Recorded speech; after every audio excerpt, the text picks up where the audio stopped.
100 సంవత్సరాల చరిత్ర కలిగిన జేఎంజీ చర్చ్ శుక్రవారం జరిగిన ఎలక్షన్లో ప్రశాంతంగా ముగిశాయి.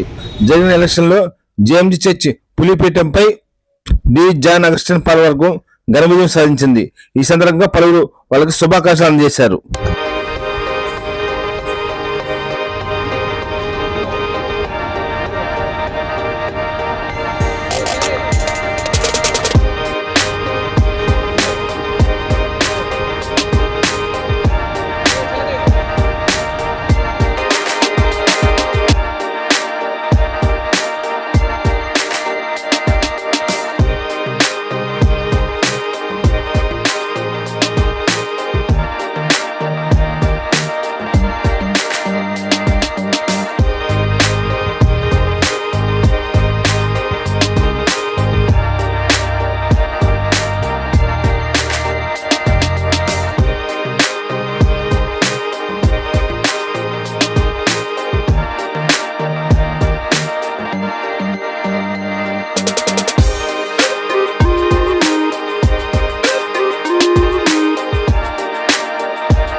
హైకోర్టు వారు CMA నంబరు 534/2025 ద్వారా జేఎంబీ చర్చ్కి ఎలక్షన్ కండక్ట్ చేయమని ఆదేశాలు ఇచ్చింది. ఆ ఆదేశాల ప్రకారం ఎలక్షన్లు నిర్వహించడం జరిగింది. ఎలక్షన్లు అయితే ఒంగోలు అంటే వేరియస్ ఏరియాస్ ఉన్నాయి ఈ చర్చికి సంబంధించి. ఒంగోలు టౌన్కి సంబంధించి 5గురు, మామిడిపాళ్యానికి సంబంధించి 1 యునానిమస్గా ఎలక్ట్ అయ్యారు.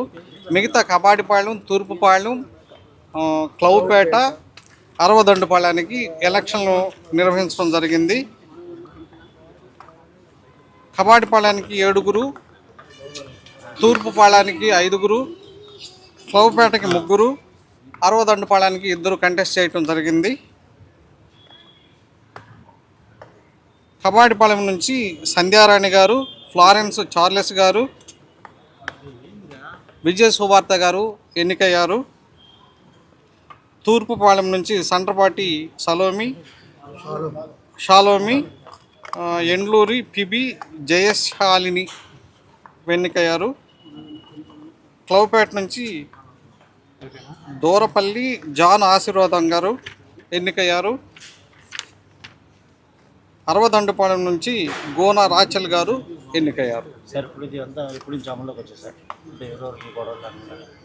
గొడవలు లేకుండా ఉండేదాని గురించి నేనేం చెప్పలేనండి. నన్ను హైకోర్టు ఎలక్షన్ కండక్ట్ చేయమంది. ఈ ఎలక్షన్ నిర్వహించాను.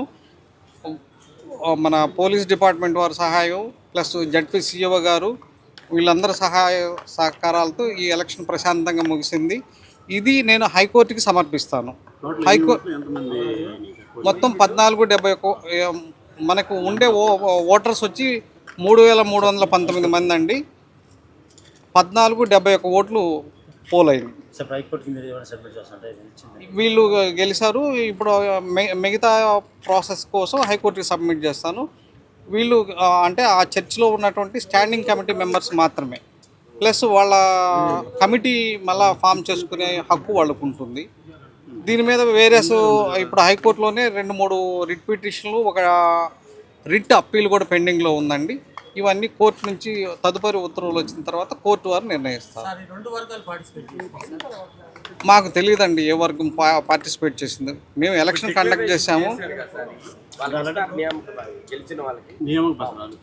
ఇవన్నీ గెలిచిన వాళ్ళకి నేను ప్రొసీడింగ్స్ ఇస్తానండి, ప్రొసీడింగ్స్ మాత్రమే ఇస్తాను. ఓకేనా? ఎందుకంటే నేను ఎలక్షన్ కండక్ట్ చేశాను కాబట్టి వీళ్ళు ఈ ఇన్ని ఓట్లతో విన్ అయ్యారని ఇవ్వాలి, అది నా బాధ్యత. Okay sir. ఓకేనా?